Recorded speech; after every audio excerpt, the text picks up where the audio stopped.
Kalau kita setelah berumah tangga, baik yang setelah berumah tangga ataupun telah bertahun-tahun, berpuluh-puluh tahun berumah tangga, terkadang kita terkaget-kaget dengan beberapa aib pasangan kita. Ternyata begini dia ya, ternyata begini, aibnya kebongkar semua. Yang namanya aib baru terbongkar di rumah. Aib itu terbongkar di rumah. Semua aib-aib, kebiasaan buruk, sampai ustadz pun demikian. Oh ternyata ustadz gitu ya di dalam rumah, punya kebiasaan-kebiasaan buruk. Iya, ada. Yang tahu hanya pasangannya, punya kebiasaan-kebiasaan buruk.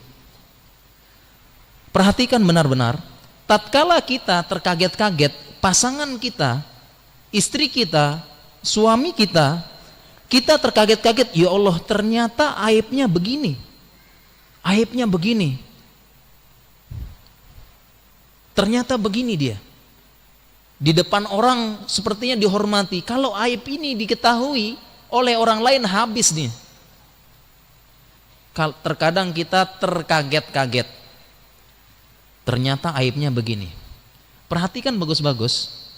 Demikian juga dengan pasangan halal kita, sama. Mereka juga terkaget-kaget dengan aib yang muncul pada kita, sama jadinya. Jadi jangan cuma melihat mereka saja.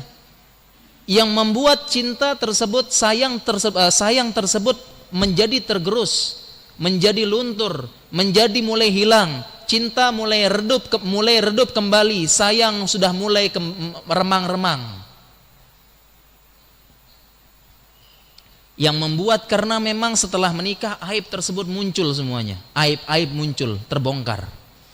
Kemudian kita pun jangan lihat, jangan hanya kita yang merasa kaget, loh ternyata begini aib-aibnya, begini ternyata orangnya katanya pas ta'aruf, oh masya Allah rajin ke kajian, rajin sholat malam begini, ternyata bongkar aibnya begini, aibnya begini. Ternyata sama. Pasangan kita juga, istri kita juga sama, kaget lihat kita. Aib kita juga banyak ternyata, terbongkar semuanya. Sama jadinya. Sama. Sehingga para ulama mengatakan, perhatikan bagus-bagus, sebelum kita merasa jengkel dengan suami kita, sebelum kita merasa jengkel dengan istri kita merasa aduh ini enggak level, ternyata begini. Perhatikan bagus-bagus, ulama mengatakan jodoh cerminan diri kita. Jodoh cerminan diri kita. Perhatikan bagus-bagus. Sehingga kalau kita mendapatkan jodoh yang menurut kita, ya Allah malas sholat, malas begini, ternyata malas ke kajian, ternyata akhlak buruknya baru tersingkap, ya begitulah diri kita berarti. Bisa jadi mungkin akhlaknya buruk, akhlak kita bagus, ternyata kita jelek yang lain. Ternyata kenapa? Kita banyak amalan kita tidak ikhlas. Ternyata kita menjadi, contoh misalnya, contoh nyata ya, ini contoh nyata. Ada ini kisah nyata. Ada contohnya seorang ahwat pengajian. Oh dia aktivis dakwah, sering ngurus kajian, membuka kajian, aktivisnya panitia yang mengatur. Qadarullah mendapatkan jodoh suami. Suaminya ternyata tidak seindah yang dibayangkan. Sholatnya malas-malesan, begini dan sebagainya. Kemudian dia bertanya, Ustadz, bukankah Allah sudah mengatakan al-khabithatu lil khabisin wal khabisuna lil khabithat, at-thayyibatu lit thayyibin wat thayyibuna lit thayyibat. Wahai Ustadz, bukankah Allah sudah mengatakan dalam Al-Quran, yang buruk-buruk pasti untuk yang perempuan buruk, pasti untuk laki yang buruk-buruk, laki-laki yang buruk. Perempuan yang baik-baik pasti untuk laki-laki yang baik-baik dan sebaliknya. Bukankah begitu Ustadz? Tapi kenapa saya ini aktivis dakwah, saya ini yang ngurus dakwah pengujian di sini, saya yang mengatur dakwah dan sebagainya. Kenapa saya dikaruniai mendapatkan laki-laki seperti itu? Diajak sholat aja malas Ustaz. Mau ngaji malas, kemudian akhlaknya tidak bagus. Ustaz tahu sendiri bagaimana akhlak saya kan bisa lihat, tanya teman-teman saya. Kemudian diingatkan, sekarang coba merenung lebih dalam lagi. Mungkin ada amalan lain yang engkau buruk di situ, bahkan sangat buruk, sehingga itulah balasannya. Coba direnungkan. Selama ini buat pengajian, mengurus pengajian, sudah luruskah niatnya wahai Ummu? Bisa jadi mengurus pengajian ini supaya niatnya sombong, supaya niatnya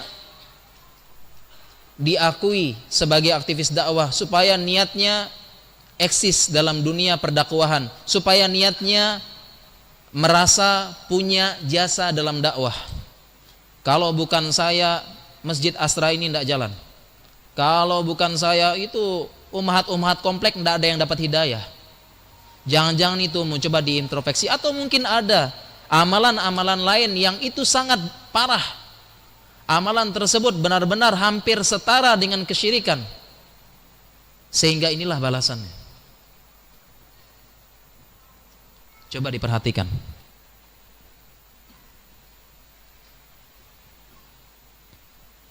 Ternyata pun memang iya, memang benar, ternyata ada amalan yang lain yang lebih buruk.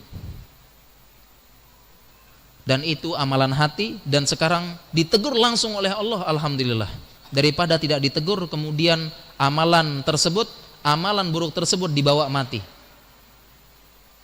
Insyaallah.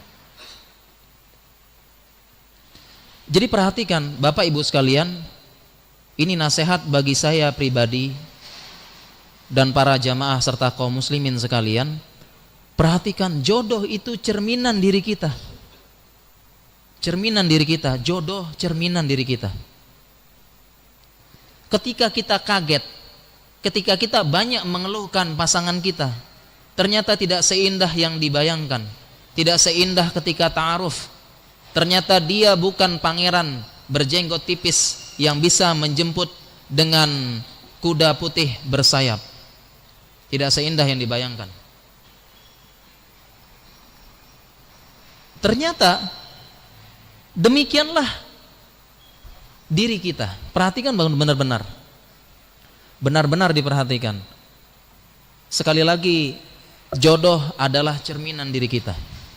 Yang baik-baik untuk yang baik-baik, yang buruk-buruk dikasih yang buruk oleh Allah. Bisa jadi kita bagus di sini, kemudian kita protes. Misalnya kita, akhlak saya bagus, akhlak suami saya jelek. Bisa jadi kita punya akhlak yang, bisa jadi kita punya amalan yang buruknya sama dengan suami kita, tapi bukan pada akhlak. Kita introspeksi diri. Jadi jangan kaget. Sebagian orang banyak yang terkaget-kaget melihat aib-aib, kekurangan pasangannya, kaget. Dia lihat, ya Allah, protes, tidak terima. Ternyata sama, sama. Pasangan kita pun melihat aib kita yang sangat banyak. Hanya saja dia memilih tetap bertahan bersamamu. Sehingga jangan sekali-kali kita kehilangan pasangan halal kita yang sudah telah mengetahui berbagai macam kekurangan dan aib-aib kita, tetapi dia tetap memilih bertahan bersama kita. Bertahannya sampai mana? Bertahan sampai surga Allah tertinggi. Bukan sehidup semati, tetapi sehidup sesurga. Pertahankan. Dan semoga kita selalu senantiasa bisa sayang terus, terlanjur sayang lagi kepada pasangan kita. Anugerah Allah yang terbesar yang sudah Allah karuniakan kepada kita. Kalau bukan pasangan kita, siapa lagi? Pasangan sah kita, berjuang bersama dengan segala aib dan kekurangan kita.